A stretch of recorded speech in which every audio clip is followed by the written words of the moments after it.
Do you want to know what I like about this team? What? Thibodeau, Lawrence, and Burns. That's where I was going next. That's why that is really why I like this team, because I do not know how you block those three. I was Yeah, thinking about this a lot today. Dexter yeah. Lawrence We alone just is hard to block. we just talked about that offensive line in Washington. Yeah. Brian Burns, Kayvon Thibodeau, and Dexter Lawrence is a nightmare. Yeah. Whatever you think of Thibodeau, he's a starter in the NFL. Dude Brian gets Burns off is a the legit ball. nightmare as a pass rusher. Dexter Lawrence needs two guys. Yeah, I'm not going to get into the particulars of it. Just we didn't get the job done. What did you want him to do on that play? Well, obviously not throwing interceptions. On to the New York Football Giants. New York Football Giants don't have a lot to like about this team. Hate the quarterback, hate the running back situation. I like Malik Nabers, your first round pick, but really like Brian Daboll there, head coach. So I mean, maybe we're turning something around here, but it's like, what are we really doing here in New York, guys? Okay, I'm gonna throw out my pitch of why to like the New York Football Giants. Jalin Hyatt. So you've got a player, Malik Nabers, who might be instant offense. Instant offense. This guy can take it to the house anytime he touches it. He's got that type of physical ability. He might be the next Kadarius Toney. Or he might be the next Justin Jefferson. Jalen Waddle. Like he's got that type of physical ability that is just like different. And then you got Darius Slayton as a solid number 2 receiver, and maybe Jalin Hyatt can add something. You start to talk about, you can see the bones of an offense built around that. Do you want to know what I like about this team? What? Thibodeau, Lawrence, and Burns. That's where I was going next. That's why that is really why I like this team, because I do not know how you block those three. I was thinking about this a lot today. Dexter Lawrence alone is hard to block. We just talked about that offensive line in Washington. Yeah. Brian Burns, Kayvon Thibodeau, and Dexter Lawrence is a nightmare. Yeah. That is so much like that. Even like whatever you think of Thibodeau, he's a starter in the NFL. Like he's good enough to start on a lot of teams. His first step is insane. Yeah, dude Brian gets Burns off is the a ball. Nightmare as a pass rusher. Dexter Lawrence needs two guys. I don't know how Dexter you Lawrence. this D-line. Dexter Lawrence might be the best interior D lineman in the game right now. I think he is. I think he's with Aaron Donald retired. I think Dexter Lawrence is the biggest problem in the league on a D line. Yeah, like so. That's where this D line is going to win them some games alone. Yeah, maybe if their offense doesn't just throw it away. Like, I mean, they don't even have anything behind Dexter Lawrence. If Dexter Lawrence goes down, this whole thing might go crumble down, because you got Raheem Nunez, Roaches, Jordan Phillips is something, but he's not like a reliable something. And DJ David, like these names here on the interior behind Dexter Lawrence aren't really anything worth discussing, but Dexter Lawrence is that good that I just don't really care. Yeah, he's incredible, and it's one of those things where it's like if you can really get a rebuild quick, he can be an Aaron Donald type piece and a run in the playoffs. But it's like, at what point do you just get what you can for him when you look at this roster? Like, I know that GMs don't think that way. I mean, you're always wanting to build, but it's like what you could get for that man right now. And looking at this roster, it's like, would it be better for us in the next 5 years? But if they continue to be as bad as they've been, maybe you strike gold on a quarterback and it all works out, and he is the shining piece on a Super Bowl run. Because if there's one thing assuming I have a better than league average quarterback going into the playoffs, half decent wide receiver room, if you give me any pick of anything, give me a top 3 interior defensive linemen, a Chris Jones, a Dexter Lawrence, an Aaron Donald. Give me that on a playoff team over just about anything. Yeah, I mean, I think you don't. Dexter Lawrence is a true unicorn, and you don't trade true unicorns. Like, that's the way that I look at it. And Yeah. if this team, if it does not work this year for this team, you're talking a top 5 pick. If it, maybe a quarterback shows himself, you know, like, 'cause I look at this team, like, I even go to the O-line. I have my franchise left tackle. I just spent a big draft pick on a center. He sucked last year, but I spent that draft pick, and I have reason to think he'll get better if he has better guard play around him. Because low key, last season, this O-line might have been the worst O-line I've ever seen. Yeah. Andrew Thomas was missing time. Evan Neal sucks. Like, it's at that point with Evan Neal. It's not. Yeah. Changing. Evan Neal he can kick inside the guard, but he's so big that I don't even know if that's an option because he's going to get out leveraged constantly. And I loved him coming out too. I mean, I really thought they nailed it with that. And you know what I think it is? He is always an inch slow. And you didn't notice it in college because everything was an inch slower, but his play speed has not matched the NFL speed. He's always just a touch behind everything, and it's infuriating. I was distinctly watching for him today. Watching his tape is just utterly infuriating because it's like you're so close, but you can't close this gap. Yeah, and then Andrew Thomas, when he's on the field, he's very good, but missing time definitely doesn't help. Well, he only missed time this year. It hasn't been a consistent issue, so I feel good about that. You just paid John Runyon, like, that's fine. He's an okay guard. Like, he's nothing special, but he's okay. Jermaine Illuminor, I think Jermaine Illuminor should be starting at right tackle. He might be playing guard, but if he's at right tackle, then you have a hole at guard, is the way I see it. Like, Marcus McKeithen might be okay at guard, but, like, I don't know. I think this O-line this year is still missing pieces, even if Illuminor's kicking a right tackle, but they're going to be better than last year because last year, like that, I lived through the worst O-lines in Chicago Bears history and watched them with a smile on my face saying, this is fine. Jay Cutler's great. Like, and last year's O-line for the Giants was somehow worse than that. Like, it was just some of the worst O-line play I've ever seen. New O-line coach there this year. Maybe it'll improve. I think JMS will get better with the guard play around him improving. I didn't love JMS in the draft. I wasn't sold on him. But to me, when I watched his tape last year, I got the vibe. It's pure speculation.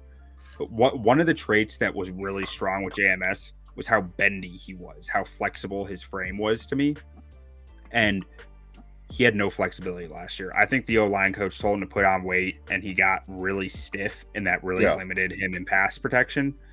And like some of the run blocking stuff I still saw from him last year, but in pass pro, he just seems so stiff that I think a new O-line coach can work with that more. But like, I look at this team, and you just got a guy who, again, might be, but instant offense. Like Malik Nabers is different physically.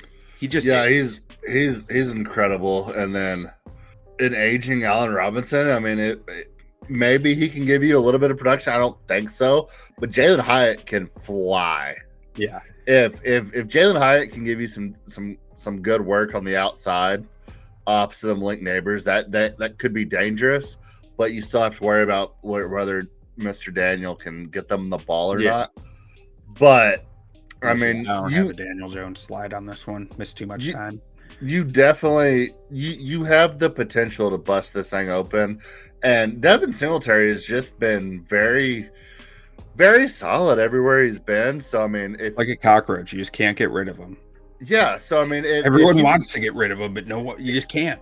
If you can get these receivers the ball on the outside and really open up this offense, I think Devin Singletary can eat. Mm-hmm. And I like Daniel Bellinger at tight end too. Like, I don't think he's anything special, but I think he's a solid to good tight end and he continues to grow into the role. I mean, as cliche as it is, I mean, this begins and ends with Daniel Jones on this offense. Yeah. No, it's all on Daniel Jones' shoulders. And I mean, I forgot to even mention Tyrone Tracy, the rookie out of Purdue. Like, the dude is a physical specimen.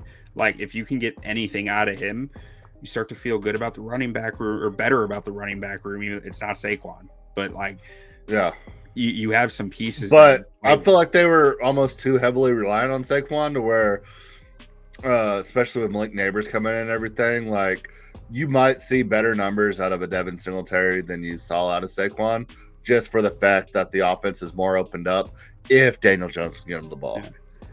And then not even to mention on the D line, just one more thing. You still have Azeez Ojulari. Like, he's missed a lot of time, but this guy had 8 sacks as a rookie. Like, when he's been healthy, he has been a good football player. Mm-hmm. But then looking at the linebacker room, like, you're in a pretty solid spot, I think, with Bobby Okereke. Yeah. Bobby Okereke. That's it. Bobby Okereke and Micah McFadden. You still have Isaiah Simmons there, kind of a... I've been waiting for Isaiah Simmons to kind of find his role on a defense, because I think he's insanely talented, but he's just like a tweener, to where it's like if he gets with a defensive coordinator that can find an established role for him, or at least a package or something, I feel like he can still thrive on an NFL defense. But yeah, I think he's insanely talented. I think his body type just really doesn't fit a position on the NFL defense. But if somebody can figure him out, I think he can be an absolute stud. Yeah, he needs to be with the right DC to unlock it all. But it needs to work a certain way, and it hasn't worked. He's got to find a scheme specific defense, and like I wouldn't be surprised if it's with this defense or he ends up. One of the Baltimore guys, one of the guys from Mike McDonald, like tree. Yeah, I feel like he's a Kyle Hamilton-esque type player, or type like physical specimen. I'm not sure his instincts will ever be Kyle Hamilton. But if you can get half of that, you're talking about a plus.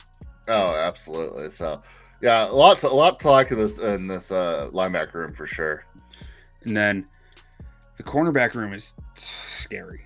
Not gonna I love Deonte Banks. I think Deonte Banks is gonna have a bounce back year from his rookie year. I really liked him coming out of the draft, but behind him, I mean, Cordell Flott. A lot of receivers in this division. Yeah, I mean. There's a lot of questions here. And I loved Andrew Phillips coming out of the draft too. I think Phillips has a chance to become a starter, but like luckily the quarterbacks that have to be getting the ball out pretty quick, most likely.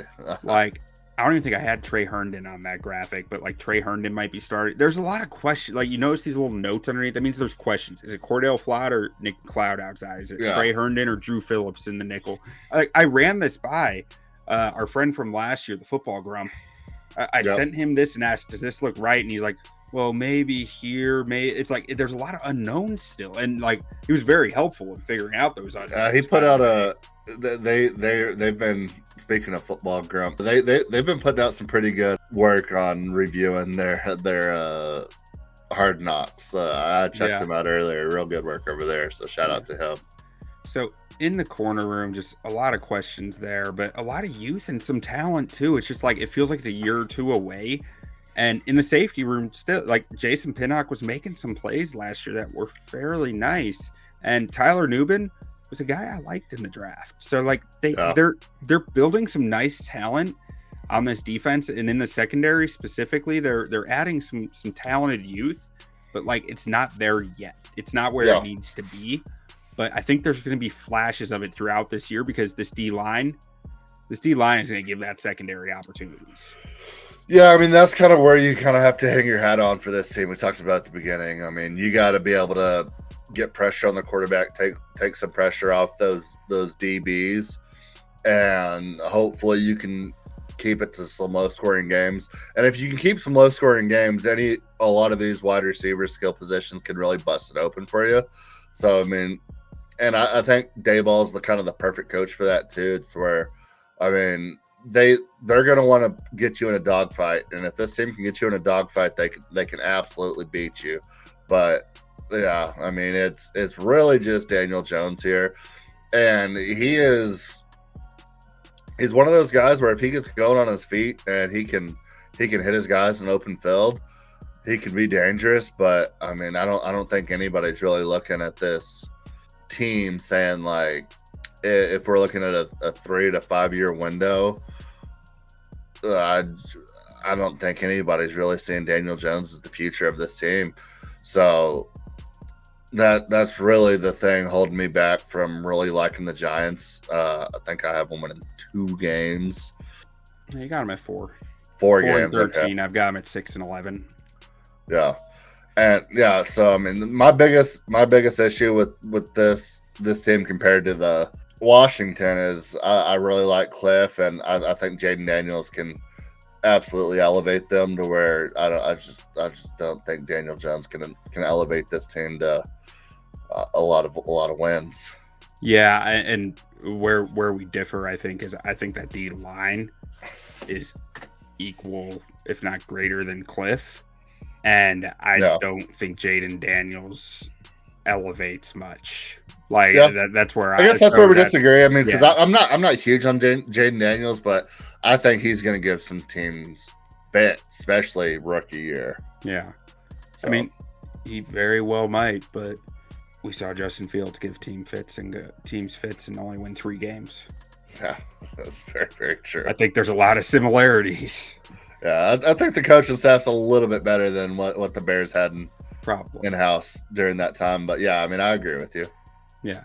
And then, on the schedule here, there's not a whole lot to really talk about. There's a Brian Burns revenge game in Week 10, international, 2 Saquon revenge games, Leonard Williams revenge game against the Seahawks. But there weren't a whole lot of storylines worth really discussing that I could find, at least. If they get to 6 wins, they're going to have to get 3 in the division. And where those 3 wins come, I don't know. I've got them beaten. I'm starting 2-0. Yeah, starting out hot. Vikings, Giants, I mean. So I didn't have them being the Vikings until recently. With all the recent news coming out about the Vikings, I just think that team is going to be in rough shape. Yeah. Yeah. I mean, I might change my mind on that one, but I'm gonna leave it at the Vikings for now.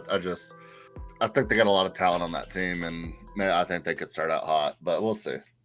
You need to be more like a dog. We don't need a bunch of cats in here. Yeah, looking in the mirror. Do I look good? I got my extra bands on. I got my other shoes on. We need more dogs.